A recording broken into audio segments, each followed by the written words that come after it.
At this time, it's my pleasure to introduce Greenville Chamber's President and CEO, Carlos Phillips, to provide greetings and introduction for our Fireside Chat speakers. Thanks, Tim. Good afternoon, and welcome to the Greenville Chamber's 2020 Diversity, Equity, and Inclusion Summit. I'm Carlos Phillips, President and CEO of the Greenville Chamber, and I'm thrilled that you've dedicated your day to learning how you can amplify the I. It is now my honor to introduce you to our luncheon keynote speakers, Bank of America's Stacy Brandon and Sandra Quince. Stacy is Bank of America's upstate South Carolina market president and a senior relationship manager in the Global Commercial Bank.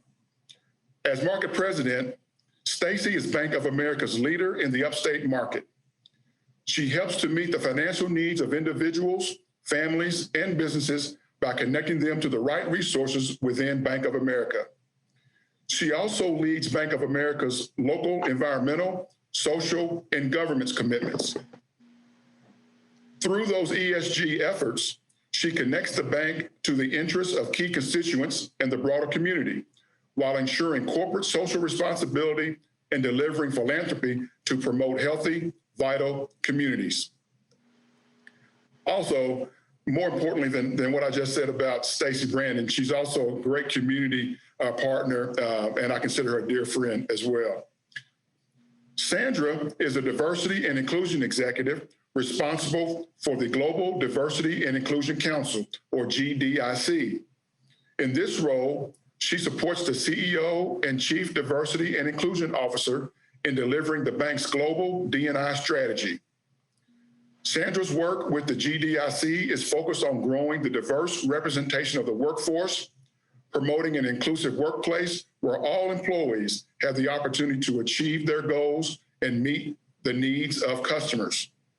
Sandra also leads diversity for Global Human Resources, an organization of over 2,500 employees. Now let's hear from Stacy and Sandra. Thanks so much, Carl.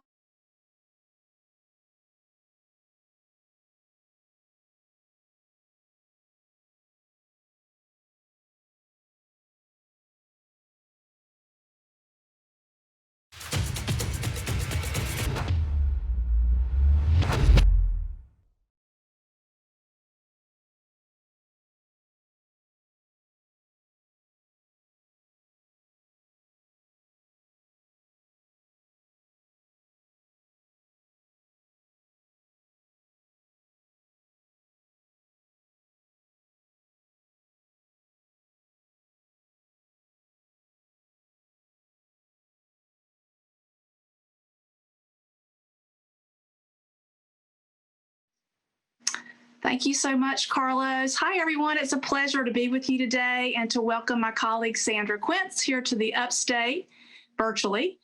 I have to give kudos to Nika and the team because the summit has been amazing so far, and we're really excited. I know Sandra joins me in being excited to be here with everybody here at lunchtime. So, Sandra, you ready to get started? I am ready, and thank you for having me. Great. Well, let's start with an innovative program we have here at Bank of America that we're really, really proud of. For everybody in the audience, it's called Courageous Conversations. It's an ongoing platform within Bank of America, and it's a way that we promote deeper connections and a sense of inclusion. So, Sandra, I'd love for you to tell everybody how it got started and how it's evolved over time.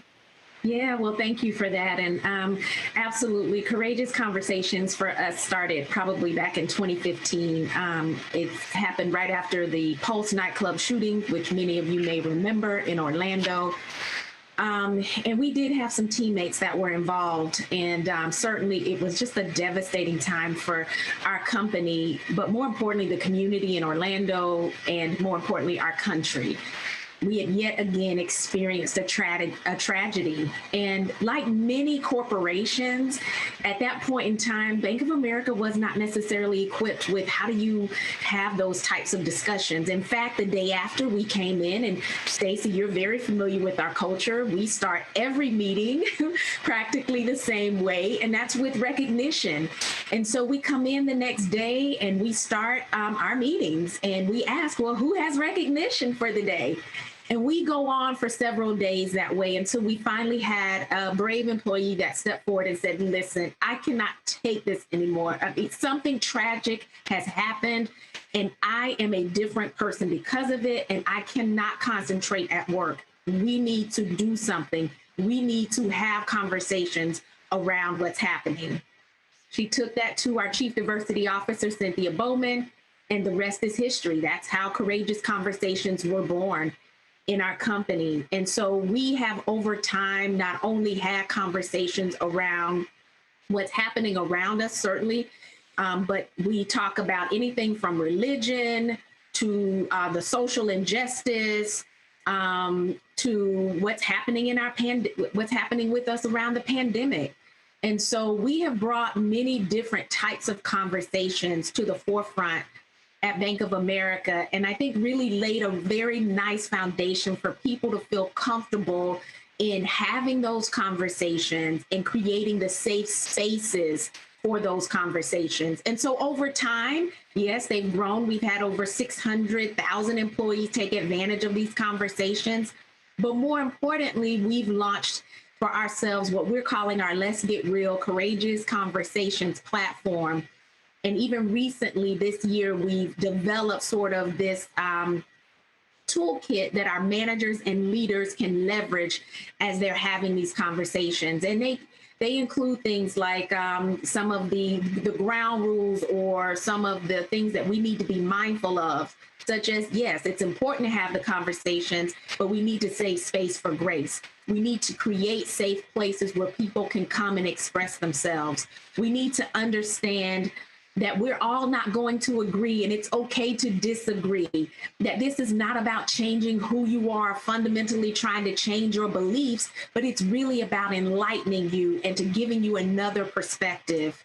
And more importantly, it's about acknowledging what's happening in the world around us impacts us all, and how do we deal with that, and what do we need to do to really create change and systemic change as a organization, as a person, as a human being in my community, and how can I help make that change? And so Bank of America has certainly taken the opportunity to create those safe spaces for our employees. And our CEO has recognized how important this is to develop these types of platforms and conversations. And it needs to go beyond just the conversation, but it needs to go beyond that to courageous actions. And so certainly we've seen some of that, Stacy, with our $1 billion commitment around systemic racism and ensuring that we can impact our communities of color in ways that will sustain over time. And so certainly our company is really thinking forward around how do we create that sense of belonging for our employees, that safe space, but then how do we go out and create for ourselves in the community that systemic change and create action and encourage other companies to join in as well. So certainly has morphed over time, but that's the way we started. Yeah, I remember back and, the journey we've been on as an institution and how it, everybody was a little bit trepidatious at the beginning. But now it's just part of our culture. And if somebody has a topic that they think that people need education on, they say, let's have a courageous conversation. And I think it also breeds that attitude of now I can go talk to my teammate about something that I might have been a little bit afraid to bring up. And we can just have that dialogue where we're just sharing our own feelings without being threatened and, and showing each other grace. So it's really been a tremendous program. So let's talk about, current events. And this year has been certainly an unprecedented year in our country. So talk about how you and your team and the bank at large, how we're navigating the 2020 situation we find ourselves in with recent events with George Floyd and Breonna Taylor and so forth, and where we've come through in the last few months? Yeah, so I think, everybody woke up in January, and for some strange reason, it felt like somebody flipped a light switch, and things just began to happen overnight. I mean, it just felt like every month there was something that was happening, and then COVID came upon us, and we found ourselves, in fact, the entire world in a fight for our lives, quite frankly. And I think in that moment, we had to pivot, and we had to pivot quite quickly to understand, what do we need to do for our workforce? How do we take care of our people? So I think the first thing for us and our team was, what do we need to do to take care of our people? And that's always Bank of America's stance. Anytime anything happens, we have life event services that supports us in every aspect of our lives. And no matter what's happening around the globe, they stand at the ready to say, how is this impacting our people, and what do we need to do? And so that has been first and foremost, because besides being a company and a great place to work, we also know that we have to be able to take care of our people so we can then take care of our clients. And so certainly we have been in that journey around COVID and looking at how do we do that and keep our people working, but doing it in a safe way. And then also managing the work from home posture that we've been in these last several months. But then you throw on top of that the social unrest and the injustice and some of the names that you talked about, whether it's Ahmaud Arbery or Breonna Taylor. We have just been through so much. And so that foundation of courageous conversations held up well for us during this period, because it was very natural for Bank of America employees to say, we need to talk about this. We need to respond to this. But more importantly for us, we moved very quickly from, let's have the conversations, let's have our aha moments, but what will we do? What actions do we need to take? And I think it just set us up to be able to sort of absorb the impact of what's happening around us from a society perspective, and then pivot very quickly. The $1 billion that I talked about earlier was not something that our CEO threw out on the table because of what was happening. We'd already planned we'd already been thoughtful around that. And so that $1 billion commitment was something we looked at last year and was putting into place. And again, just set us up for success in this moment to be able to announce that this is our plan that we wanted to push and move forward. And so it really just helped us to think quicker around how do we release that plan and get it out into the public so we can start impacting change right away. So I'm very proud of the work that we've been able to do internally and taking care of our employees, thinking about our clients and continuing to help our customers during this time, because that has been critical. Thinking about our country and saying, how do we continue to ensure that we can do our part in moving the country forward, but doing it in a safe way. And then last but not least, just creating sort of a place where our employees can come and gather and conversate virtually and think about, what should I be doing as an individual to really continue with this movement and continue to make systemic change around me. So that's sort of the thing we've been working on. We created the toolkit, as I mentioned earlier. We've been thoughtful around wellness at this time and well-being of our employees. So, we launched Thrive. We started Thrive a year and a half ago. And so again, another way that Bank of America was already thinking about it, and it just helped us in this moment to continue around Thrive, which is Ariana Huffington's Thrive Global Thrive Institute. And so we've been in partnership with her for a couple of years. And so that Thrive training has helped us as well, because even in this moment, besides what we're dealing with social unrest, besides what we're dealing with the pandemic, we are in a mental health crisis as well. Many of us are dealing with things that we haven't had to deal with for the first time. How do you homeschool your children, work from home, and do all the things that you're expected to do, and life is turned upside down? And so for many people, they needed that extra support. And so thinking about ways that we can come alongside and support our employees during this time, we've been thoughtful around just the whole person.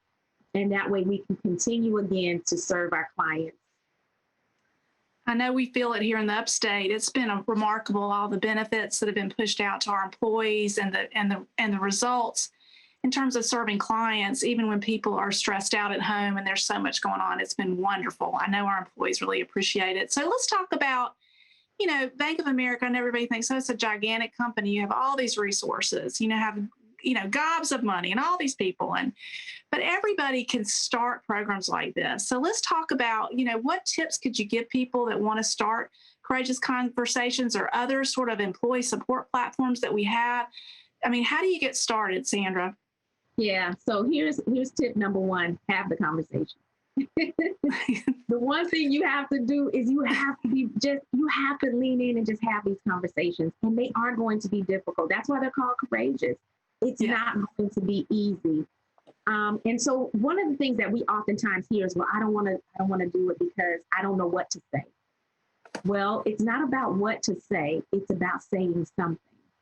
And so that's why you also need to establish these ground rules or whatever you want to call them, sort of rules of the road, right? So save space for grace. Number one, it is not about what you know and not about what you don't know. It's about asking some key questions, and start with this one. How are you doing? You start with that question, and that question right there means a lot to people. Stop and just ask, how are you doing? And let's start the conversation. The other thing that you have to do as leaders is understand that everybody's not ready to have the conversation. And that's okay. If they don't want to have the conversation, they're not ready to talk about it, it's quite all right. It is okay. You're there when they are ready, and you are creating that safe space so that when they are ready to have conversation and dialogue, then you've created that opportunity for them. The other thing, I'll go back to safe space for grace, is around just understanding that we're all in a different place. And it's not about me being perfect. It's about me being brave. And that's what I tell people: be brave. Don't worry about being perfect. Don't worry about, well, did I say the right thing? And that's where grace comes in. We have to be okay with people sort of failing forward, because I may not know what to say. I may say the wrong thing. And so we have to be able to do that. The other thing is, it's not about changing people. It's not about changing me or how I was raised or make me feel guilty about what my parents may have taught me. This is an opportunity for me to grow and open my perspective to others and help and try to understand others and what they may have been through or what they may be feeling. And I think it goes on both sides. No matter who you are, no matter where you're from, we all have a unique story. We all have unique experiences. And so we have to be okay with leveraging that opportunity to learn and to grow from it. The other thing is, don't overburden your people of color. Don't go to them as if they're the experts on all people of color. And I'm a Black African-American woman, but I cannot speak for all Black African-American people, nor can I speak for all Black African-American women, nor can I speak for all women. Now, I do have a perspective, yes. But at the same time, I think it behooves all of us to educate ourselves and to think about, what personally will I do? Let me go out and seek. There are lots of books and articles and ways that you can read and educate yourself and leverage those opportunities with your teammates to really just come. And yeah, you may want to ask questions, and that's okay, but don't leave the burden to your people of color to seek and be that educational source for you, or that only educational source for you. The other thing is, understand we all have biases.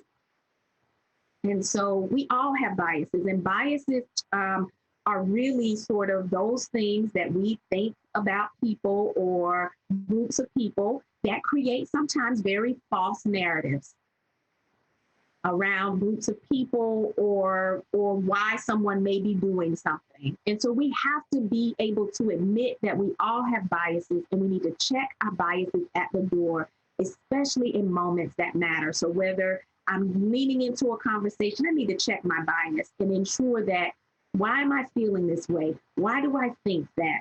Why didn't I know that? Or what more do I need to learn about this? And so these are ways or simple questions we can ask ourselves so that we can check our biases in that moment. And also understand, leaders, you don't have to show up with the answers. No one's asking you to ride in on your white horse and save us. That's not what this is about. This is about you coming to the table and seeking to learn and also sharing your own experience and perspective. This is not about blaming anyone for where we are today, because if the truth to be told, we're all to blame for where we are today. I didn't do enough and you didn't do enough. So there we have it. Let's leave our guilt, let's lay it down, and let's just go into the conversation trying to understand each other. And let's be careful around where we might be thinking things about each other. Where did we get that from? And is that based on my experience, or is that based on something I heard on television or some sort of media source? And so don't let those areas inform you. So those are a few ways that I say get started. But number one, have the conversation. That's what's important. I love what you said about bravery. And I think that we all have to trust others, and maybe go and close a door and say, did I say that the wrong way? Or how could I have said that better? Or tell me what you're thinking. Like you said, how are you doing? What are you thinking? We just need to be open to hearing and listening and learning. So, Sandra, everybody that joined our summit today has a heart about diversity, equity, and inclusion. They wouldn't be here if they didn't. So let's talk about how Bank of America approaches DE&I. And, it's one thing to talk about it, but then how do we measure it? Because Bank of America is big into measuring it. If you can't measure it, then you don't know how you're doing. So talk about our internal programs and maybe what we're doing to make sure we're pushing forward in DE&I. Absolutely. So that's a really great question. And I love the term, lead with data and follow with passion. You got to lead with data. Data tells the story, right? And so lots of times in organizations, they don't want to talk about data. They don't want to share data. They don't, or if they do, they want to skew it to tell a certain story, because you can leverage data in many different ways. But lead with data and follow with passion. Even before that, the one thing that I think our company has done well is we've created a strategy, because that's number one. You have to have a strategy. What are you aiming for? What are you solving for? Where do you see yourself? And so what's that strategy look like for you? For us, it's people. That we have our people strategy, we have our inclusion strategy, and we have our clients and community strategy. So how we show up in the community, how do we show up with our clients, and how do we push this agenda forward, including our clients being inclusive of that. So again, I think it starts with that strategy, and that's how it starts with us. We have a Global Diversity and Inclusion Council, which you heard in the intro, as part of the work that I lead. And that council sets the strategic direction for our company. It is led by our CEO. They meet on a quarterly basis to talk through the strategy and think about how do we push this strategy within all of our lines of businesses, sub-lines of businesses, markets, and regions within our company. And so we have a representative that represents every line of business, every region, and even market presidents on that council, and they're responsible for ensuring that that strategy, that we take it and we fit it within each of those lines of businesses, markets, and in our regions. Everyone's not created equal, even within our company. So we know that we have pockets of opportunity that may be a little bit different. So for an example, in HR, we're about 70% women. Well, do we need to focus on women as a part of our strategy? That's a focus for our company, but certainly we're doing well in that area. Where do we have opportunity? And so that's where we need to dig deeper. Is it around ethnically diverse talent? So again, start with your strategy. We also leverage data to the hilt in our company. I mean, we're a bank. We like numbers, right? And so we'll slice and dice some data like 150,000 ways. But the one thing that we have gotten really good at, and we've published over the last couple of years, and all of you have access to, is our human capital report. So you'll see that report, and in that, it really talks about where we are from a representation perspective, where we have opportunity, at what levels do we have that opportunity, where does our board sit, how are we taking care of our people. These are ways that really hold us accountable to ensure that we are doing what we say we're going to do in our company and meet our goals and objectives that we've set for ourselves. And so I think publishing that has been a true testament to we understand the importance of, number one, accountability, and then sustaining that success over time. So the strategy is important, the data is important. Measuring yourself against your peers, I think, is critically important as well. We look at that. We look at our peers and other banks and companies that are doing this work. And how do we measure against that? But more importantly, how do we measure up against the EEOC data for each of our markets and for our company? Because that tells you a story around the workforce that's available to you and how you're represented in that community. And so that's important as well. So think about how you're measuring and who you're measuring against, and then how you're going to hold yourself accountable. So the data is a part of it, the strategy is a part of it. Then you have the accountability. At Bank of America, every single one of Brian's direct reports, Brian Moynihan is our CEO, every single one of his direct reports have diversity and inclusion as a part of their business scorecard. So when we think about D&I in our company, it is a part of our business strategy.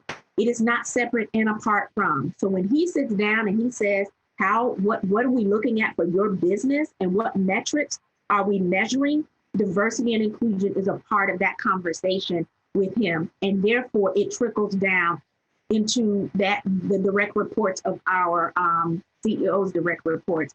So every single manager at Bank of America up a certain level and up have a diversity and inclusion goal, because what gets measured gets done. And so you're going to have to put some metrics behind it so that people can be held accountable for it. The other thing that I think is important when establishing that, and what we've done, is there are 4 levers when you think about diversity and inclusion. The first lever is hiring. What's your strategy around hiring?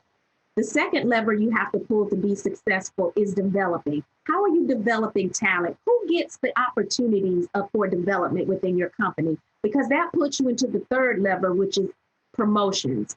Who are you promoting? So how are you pulling talent through the organization? Critically important for you to think about. And at what levels does your talent sit, right? So you might say, yes, well, we're 50% diverse. Well, where does that diversity sit in your organization? Does it sit in the entry levels of your organization, or does it sit in your C-suite? So things to think about. The last lever that is critically important is retention, because I can do all the hiring in the world, but if I'm not retaining talent and I have not created the right environment, which is why the I in D&I is so critical, the inclusion, if I have not created the right environment, then that talent is not going to stay. So those are the 4 levers you have to think about. And how do you pull those levers to be successful? How are you holding yourself accountable in those areas? And what's your inspection process? Okay, so think about that. How do I inspect what I expect? What targets have you set? So at Bank of America, we've set some clear goals and objectives. We call them targets. Notice I did not say quotas. We don't have quotas. There's no need for quotas. We're talking about targets, which are aspirational goals. You see, if you don't set aspirational goals, then what are you trying to achieve? And so for us, we've set aspirational goals and targets in our executive and mid-level leader ranks, because that's important. That's an area where we have the most opportunity for our company. And then from there, you have to then think about the programs that you create, which are sort of your surround sound to your D&I strategy, right? So do you have a diverse leader sponsor program? You know, sponsorship is critically important for diverse talent. And some people will say, well, Sandra, I wasn't sponsored. Well, no, you were. If you are a CEO in any company, trust me, you didn't get there by yourself. Someone sponsored you. Someone spoke up for you. Ted or Jim or whoever you are, Sally or Susie, whoever you are, someone spoke up for you. So it is critical. And studies have shown that diverse talent requires sponsorship. So do you have programs around that? And some people say, well, that's not fair. Well, you know what? You're right. Not that you're right, but in your assessment of fairness, what are you looking at? So think about what you currently have. And this is why data has to tell the story. So you need sponsorship for diverse talent. What are you doing around your learning platform? What does training look like from a diversity and inclusion perspective? Do you address unconscious bias? Have you thought about bias checks in moments that matter in the employee life cycle? So be thoughtful around that. So these are all the things as a company that we have been thinking about and that we have put processes and programs and inspection points around to ensure that we're successful. Keep in mind, Rome was not built in a day. So this is a journey, and it's a journey, and it takes time to really make progress. And what you want to make is sustainable progress. This is not a fad. And so if you get into D&I and you're doing it because it's the flavor of the month, I promise you that flavor will sour very quickly unless you have a plan and you think about how do you consistently work that plan to ensure sustainable results over time. That's great. My answer, Stacy, and I'm sticking to it.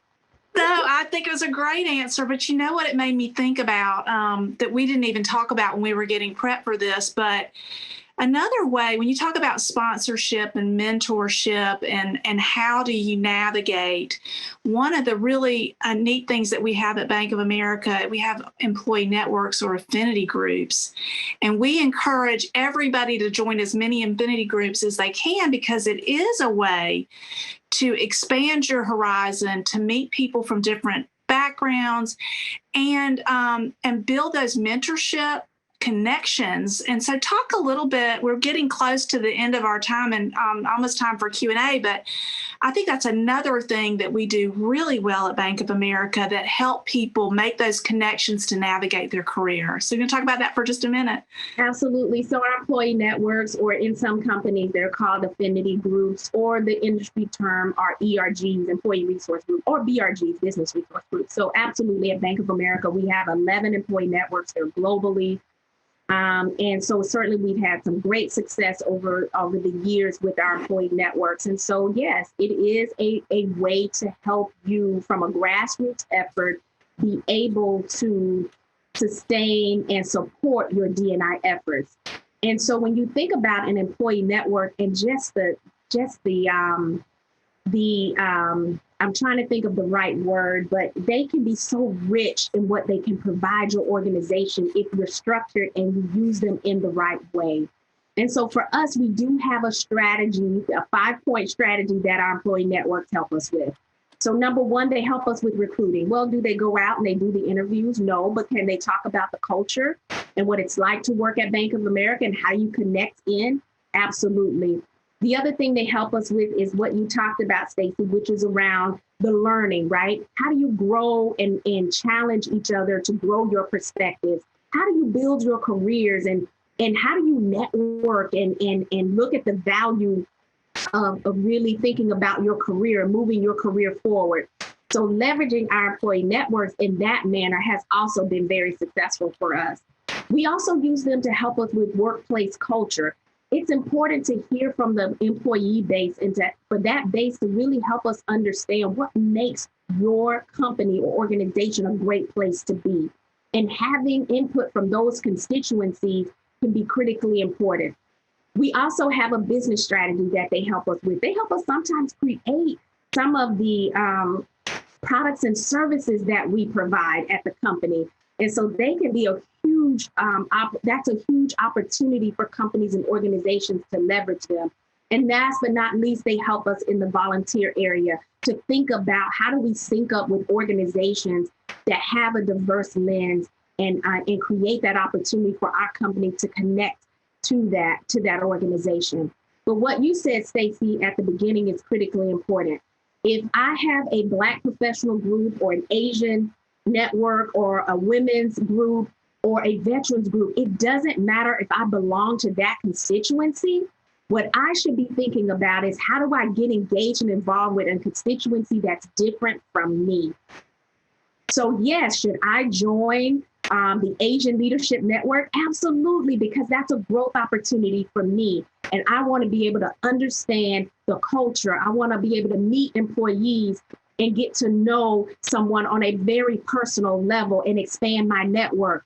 So again, we do measure, even within our employee network, what percentage of the membership is not of that constituency. And for us, that percentage for most of our networks are in the double digits, 10, 11, 25% in most cases.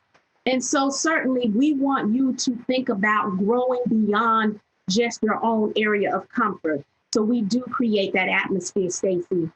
But the other thing employee networks are really good for is growing talent in your organization. And so as you progress your career within your organization, your BRGs, ERGs, or employee networks or affinity groups can be great great minds to help you mine some of that talent. And so give them opportunity to grow their skill set and be a part of and lead an organization without actually having to have direct reports in their day job. Maybe I don't have direct reports today, but I'm a chapter leader of a certain network in a certain city, and I'm a chapter leader of 1,000 people in our cases, right? Because our numbers are just that large in most cases. Well, that's a wonderful opportunity for you to grow your career even within our company. And that experience and exposure and education you're getting from that absolutely should be put in your development plan and should be considered as a part of how you've been able to develop yourself even within the company. So a wonderful opportunity to just leverage your BRGs, ERGs, affinity groups, employee networks to the hilt and really use them and leverage that richness that they provide to your organization. So think about all of those ways that you can use those opportunities with those groups. Thank you, Stacy, for that question. That was great. Oh, you're welcome. I thought, I look back on some people that I've seen move up in the company because they did step up and they volunteered to lead a group or a committee, whether it's volunteering, and you're just like, wow, that's a really sharp cookie. Let's move them along on their career. It can happen. And especially when you can get pigeonholed in one job, find a way to be noticed elsewhere in a different way and put yourself out there. So that was great. So we're almost at the end of our time and we'll go to Q&A, but I thought before we went to Tim, maybe Sandra, if you had anything I missed that you wanted to share about courageous conversations or DEI policy, anything you want to share right now? No, nothing I want to share now, but I just want people to be mindful that, this work, it's hard work, but it's good work and it's necessary work. And so when you think about diversity, don't forget about inclusion. So when you think about diversity is that metric or that part of us that we can see. It's how we define ourselves, right? And so it is whether it's ethnicity or gender or sexual orientation, that's the diversity part of us. Whether I'm a veteran or I'm a differently abled person, that's the diversity part of us. And that is critical that we have that representation in our companies. And why do we need diversity in our companies? Number one, it makes your company 30 to 40% more profitable. Number two, you have employees who are more engaged. Number three, you have clients who are more satisfied with the products and services and the care that they're getting in your company or organization. And number four, you're more innovative if you do it the right way. So that's the diversity part. The inclusion is the environment that you set. It's the tone that you set. It's creating the atmosphere that helps to make it a better place for all of us, where I can bring my whole self, where Stacy can bring her whole self within the vision and values of the organization. I love how my CEO puts it. Stacy Brandon once told us in a meeting, don't bring your whole ugly self to work. Bring your whole good self to this office. That's right. This is what we require, and do it within the confines of the vision and values of our company. So we want you to be who you are, because removing those roadblocks, honestly, increases the value of what your employees can bring to the organization. It goes back to the bottom line. So that inclusion piece is so critical. And last but not least, I'll leave you with equity. Equity is the sense of belonging. Do I fit in? Do I see myself here? Can I grow here? Now, listen, we all know that there's only one CEO of a company. And so we all know that all of us won't get that opportunity to be CEO. But do I have a shot? Do I have a shot? That if I just think I have a shot, then that is the piece that's important to people. Absolutely. Oh, that's perfect. That was just perfect. Thanks for saying that, Sandra. So Tim, are you there? Do you want to see if we've got any questions from our audience for us?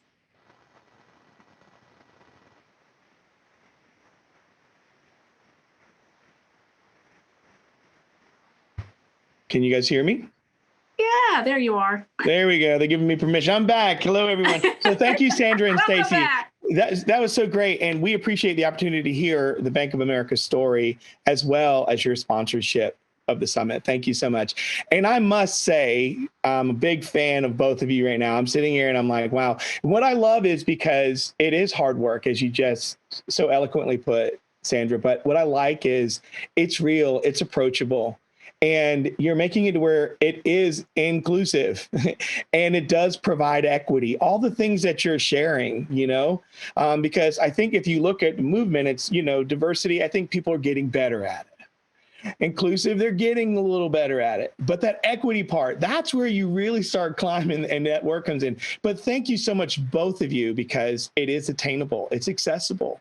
And for people that are open and curious, thank you so much for it. But we do have lots of wonderful questions. So we do have some that we think that are coming from the audience and some of the others that we have here as well. So let's start with, I want to go to one of these questions that I had provided. What are your organization's priorities around diversity and inclusion? And how do you measure that success? Because success is defined differently. So how do you organize what are your organization's priorities around diversity and inclusion, and how do you measure it? Yeah. So for us, we have, like I said, the 3 buckets under people. Under people, for us, our key priorities are ensuring that we have diverse representation at every level.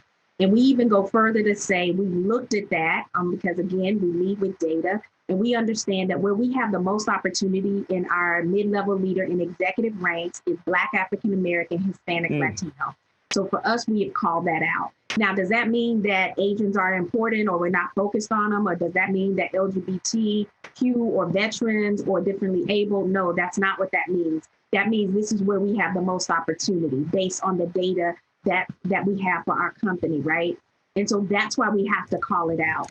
The other area that we focus on for us is under people is women. We know that we need to mirror the global society. And so for us, we want to be at parity with women. And so we want to be at least between 48 to 50% at all times women in our organization. And then last but not least, we want to continue to focus and think through how do we think about all the other diversity metrics and ensure that we're not taking our foot off the gas there, and in creating the right levels of inspection processes as well as programs to ensure that we're measuring ourselves against what we're looking for.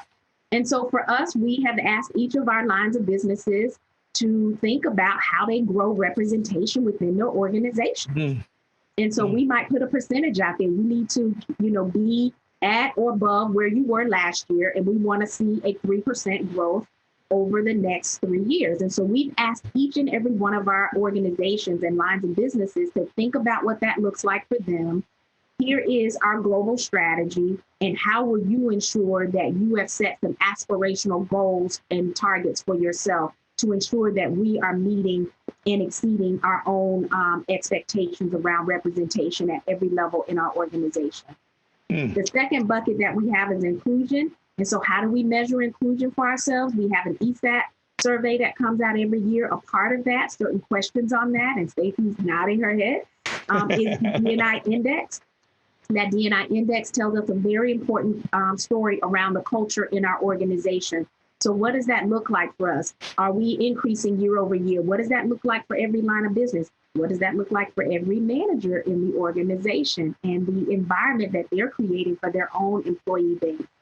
The other thing we look at is the learning platform that we've been able to do. We don't require any diversity learning. We offer it, but we also measure the success of who has attended, not by name, but by category. Who attends? Managers who typically attend tend to do better on the D&I index. They tend to retain their talent better, and they tend to have more diverse teams. So this is the kind of information you can derive from, or data you can pull from learning and making sure that you're creating that inclusive environment. We've also defined for ourselves what is an inclusive leader look like. An inclusive leader must be transparent. An inclusive leader must be truthful or honest or authentic. An inclusive leader must invest in their talent. An inclusive leader must create a safe space and create a safe space for employees to be able to do their best work and be able to thrive, and also have those really courageous conversations. So those are the 4 areas that we're looking at for our leaders. And we look at that, again, through the D&I index lens, as well as through the learning platform. The last is clients and communities. And so we look at, are we the best in class when it comes to D&I in the market? And not only that, how are we holding our vendors, how are we holding them accountable for that? And then how do we go and take this information and leverage it with our clients? Because many of our clients bank with us, yes, because we're good at what we do from a product perspective, but they also see the residual value in our ESG platform and want to be a part of something even greater. And Bank of America can offer them that extra something special around diversity and inclusion and helping them build their platforms as well. Therefore, we're holding them accountable and creating even and broadening our reach through those other companies or clients that we have with us. So those are just the way that we measure. And that's a very simplistic view of that, but those are our goals and how we measure. Remember, everyone watching, you will be able to get that replay because right there, that's enough to keep you busy for a while. That's good. So I'm going to ask this question. I'm kind of moving it up, but people want to know how that $1 billion will be invested. Yeah, so that's a great question. And I don't know, Stacy, if you'd love to chime in here.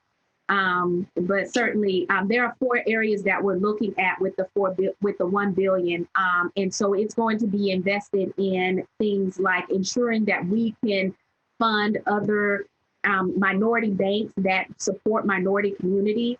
We are going to look at education as a part of that as well. And how do we continue to fund colleges and programs at historically Black colleges and universities and other colleges and universities to ensure that we're getting the right mix around education.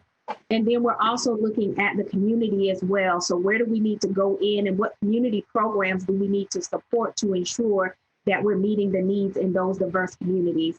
So those are some of the areas that we're looking at right now. And I know that, Stacy, you may have some insight as well as a market president, because I know you're part of securing some of those relationships. Yeah, it's a 4-year commitment for $1 billion, and there are really 4 focus areas: health, jobs, small business, and affordable housing.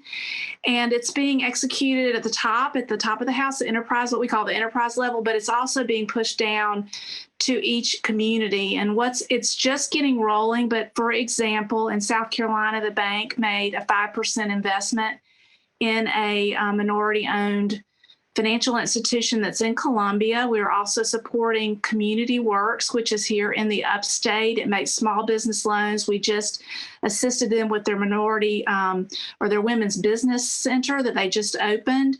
So there are things like that, and this will roll out over time. One of the things I'm really excited about is we've partnered with the African American History Museum, part of the Smithsonian in Washington. We've given them $25 million to develop an education program that will be rolling out across the country and into each market, so that, again, this whole idea of education, dialogue with really good content. So that'll be coming. I know our CEO, who's on that board, has really pushed them to get that rolling and get it out, because I think for us, and Sandra can add to this, we just feel a huge sense of urgency around this moment in time where we are in our country, that it's not enough just to talk about moving things forward, but we've got to take real strong action and make investments. So look for us to be announcing more things like that. We just announced it in June, and we're trying to be thoughtful. We're gathering information. And one of the things I'm really excited about, and more to follow, but we've made a commitment to invest at least $200 million in private equity funds who can make direct investments in businesses owned by people of color. Because what we find, and I know Carlos could talk about this until next week, but minority businesses typically hit sort of a wall where they need capital to grow, and the sources for that are not as readily available. So we're trying to figure out a way, and we're looking for partners from all or across the business spectrum to be that extra source of equity capital that small businesses all need to grow most of the time, and that we find lacking in African American and women-owned businesses. So lots of stuff's going to be coming down, but we're just thrilled. It's going to be big initiatives that are going to come not just at the top of Bank of America, but really to our local upstate market as well. Yeah, just one other thing I'll hit on, Tim, before we move forward, because I think this is an important point. And Stacy, thank you for that, because it's not only about what we're going to do across, but it's also how we're going to embed it in every market and what will it look like locally. And that's the part that's really exciting as well. But what you hear here, it's not an or strategy, right? It's not we're only supporting minority owned. This is an and strategy. We support all people, and we're going to then support minority owned because we understand the impact and what's happened. And we're sort of living up to the moment of saying, yes, we need to do more in this area. And that's the thing we have to think about with diversity and inclusion. It's not an or strategy. It's not a replacement strategy. We're not saying that white-owned businesses aren't important or white men are not important. It's an and strategy. You're important and diversity and. I love it. I love it. So let me jump into some of these because I'm getting some. They're flying in here. So what advice would you give D&I leaders today who are trying to support these courageous conversations in a non-threatening and safe way in a difficult climate where the conversation of race is so polarizing in our politics? Now, as a coach, I deal with this all the time. How do you create emotional and psychological safety and do this? Yeah, I think it starts with some of the ground rules we talked about earlier. Safe space for grace. Understand that everyone's not ready for the conversation. Also understand that you're not going to agree, so agree to disagree. Ensure all voices are heard and all opinions valued. Encourage everyone to leave their biases at the door and to check them often throughout the conversation and then have the conversation, right? It is not going to be easy to have a conversation about race. The other thing we have to continuously remind ourselves is we create false narratives and we believe false narratives all the time. Yeah. And so we have to be very careful. And that's why checking your biases and your microaggressive statements or questions, you have to understand where they're coming from and what they're rooted in. And then we have to be honest and truthful with ourselves. As good as we are as people, there's some mean and ugliness inside of all of us.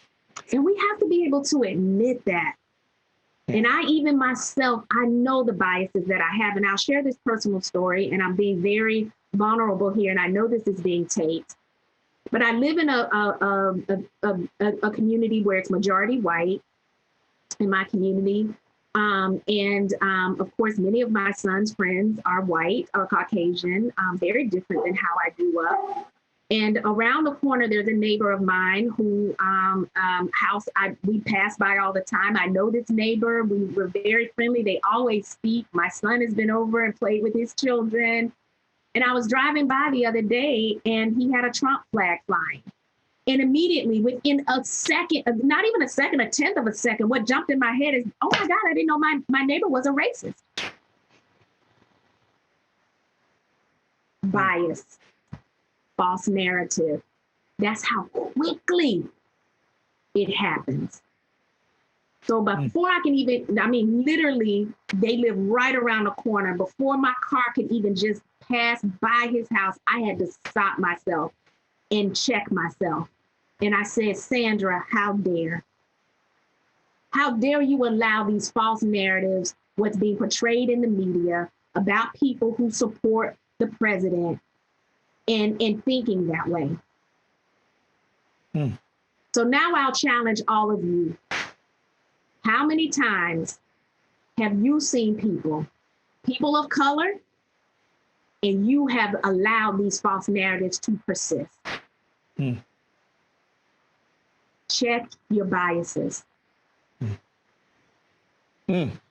So that is so great. And I love it because one of the questions is, how do you assess your own unconscious biases? And I think you just literally put that out there and shift your approach from there. And I think that's what it is. Stop yourself. You know, right. Put your foot, it's either you putting the foot on the gas or you putting your foot on the brake. So and if you're ask stuck. yourself the question, why do I think that? What makes me say that? Have I ever met someone? Have I had an up close and personal relationship? And I do have a relationship with my neighbor. He's been nothing but kind to me. But that flag, again, was a trigger. Yeah. So again, how many times do we create these false narratives? Right. And that's bringing in the power of emotional intelligence, which that's a whole nother conversation. So here's, someone asked you this: what numbers can you tell us about, what numbers can you tell us about those 4 levers for Bank of America DEI measured matrices? What numbers? Yeah. About those 4 levers. So I guess they're trying to figure out the DEI measured matrices. Like, what are the numbers? Like, what are our goals? Yeah, I believe that's what they're looking for here. Yeah. So it depends, right? For hiring, it depends on the line of business that's doing the hiring and where you have the most opportunity. And so for us, it's not necessarily saying I'm going to set a goal specifically around hiring or developing or promotion or retention. But what I will tell you is what one of my C-suite leaders shared with me. He said he looks at it as at or above representation. Okay. So think about your representation today. You need to hire at or above representation in every area. That's how you're going to really help yourself in those goals. And that's how you set sort of these targets for yourself. What's your current representation? And think about it in all of those categories, at or above. Okay. And so here's another one. I think that answers that question. How do you hold people accountable who don't practice what they preach? In other words, they're not a product of their own product. So again, I think you have to go back to what gets measured, gets done. Okay. Do you dangle the carrot or do you dangle the stick? Do I pay you to meet your diversity goals? And then if you don't, then that's not a piece of the pie that you get. So I think you have to think about that. And then what are your inspection points, right? So create for yourself, think about this. Number one, you have to sometimes help people along, right? So number one, when you think about slates and hiring, do you require diverse slates? Well, require diverse slates and require that more than one person of diversity needs to be on that slate, because that increases your chances of them actually getting an interview in your company. So require diverse slates. Number two, require diverse interview panel. When you interview someone, make it a panel. Everybody hears the same information at the same time. We're all asking the same question. And then we all can have a really authentic discussion around that candidate. The other thing is think about for yourself, blind resumes. Do you take information off the resume? You don't need a name. Yeah. I don't need a hobby. I just need to know, are you qualified for the job? And so think about the blind resume approach as well. So these are some little things that you can do. And then think about developing for yourself an inspection committee before I promote. And maybe not every position in your organization, because that's not feasible, but where you have the most opportunity, before you think about promotion, okay, bring all those promotions to this review committee for that particular line of business or organization, and they're going to review them to ensure parity across. Wow. And then they can ask you some clear questions. So think about instituting things like that to help those along who may not necessarily know where to start or want to do what they should do and create those points of inspection. Okay, that's a great answer. Thank you. And you were talking about networks earlier and different ways to get involved and do things. Here's a great one from Michael. Any advice for companies starting down the employee network, ERG, affinity group path, formal and informal? What advice would you give? Yeah, so here's the advice, right? I think they should be grassroots, because it's your employees really saying, yes, this is something I want to do, because it is employee driven. So the minute it starts coming from the top, then employees sort of feel like it's impressed upon them, and therefore the buy-in may not be as great. So make sure you make it as authentic and as grassroots as possible. And then, yes, it is okay for them to form these informal groups or networks, but at some point it has to be formalized because you want to start to develop, okay, what does your charter look like? What's your goals and mission for your organization look like? How will you operate within the confines of this particular organization or company? So you'll have to develop what that looks like for them. For us, we have a 5-point strategy, but we didn't always have that. So for you, you might start off with what are the 3 things we want you to collectively think about and own as a part of you being a network within our organization. So I think, yes, grassroots, but at some point it does have to be more formalized, and you'll just need to start to put the framework in place. How do you decide which networks you're going to have? Are you going to have the, are they D&I? Are they more ESG? So you have to think about that. And then what's your approval or non-approval process as you think about those networks? And then how will they support your diversity and inclusion goals? Typically, again, these are general employee-based population. They should not be the ones driving it, but they should absolutely be a part of it and supporting it. And then you leveraging them to give you feedback on other things and areas you can improve upon for your organization or your company. I'm telling you what, you guys better watch the replay because this is such good stuff. You taking people, this is school right here. This is education. I love it. I tell people education plus the right information, or the right education, right information empowers you. That's true empowerment. So here's a question. What practical advice would you give an organization or leaders, because we need to bring in that leadership part, just starting in these conversations to chart their own path of success? Yeah. So it depends. Are you just starting courageous conversations, or are you just starting conversations around establishing diversity and inclusion? So we've talked a lot about the courageous conversations, right? Yes. And how what you should do there and how you should just really start it and empower your leaders to go out and to do it. Like, say to your leadership, it is your responsibility to lead in these times. And so here's a framework we're going to give you, and here's some clear-cut ground rules, and go forth and have the conversation. The other thing, if you're starting your D&I journey, I think you need to start with a strategy. You got to have a strategy. If you don't have a strategy, then what are you solving for? So think about that. The second thing is lead with data, follow with passion. What data will you have? Who will see the data? How will you curate it? Where will it be housed? And who will have access to it? Then the other thing you have to start thinking about is what's your structure? Who's going to help you structure D&I? How will it be governed within your organization, right? So for us, I talked about the Global Diversity and Inclusion Council. They're sort of our North Star. They set our strategic direction. Of course, we have our organization that's led by our Chief Diversity Officer, and she sets the global strategy. But keep in mind, D&I is owned by everyone. It's like risk in your organizations. Everyone owns it. See something, say something. So it should not be, oh, that's for those people over there to do. Right. And I'm just here trying to drive the business. No, it needs to be implemented in a part of your business strategy. So that's how you get started. Build your strategy, lead with data, follow with passion, create your governance process so that you can ensure. And then from there, those are sort of the 3 best ways to get yourself started. Okay, so, and I guess this would apply similarly. So are there any suggestions of implementing D&I strategies on a smaller scale at a local facility or office or branch? Absolutely. Everything I just shared, although we're a company of over 210,000 employees, this can be done at any organization level. I don't care if you have 5 people. I don't care if you have 5 people. You can still do it.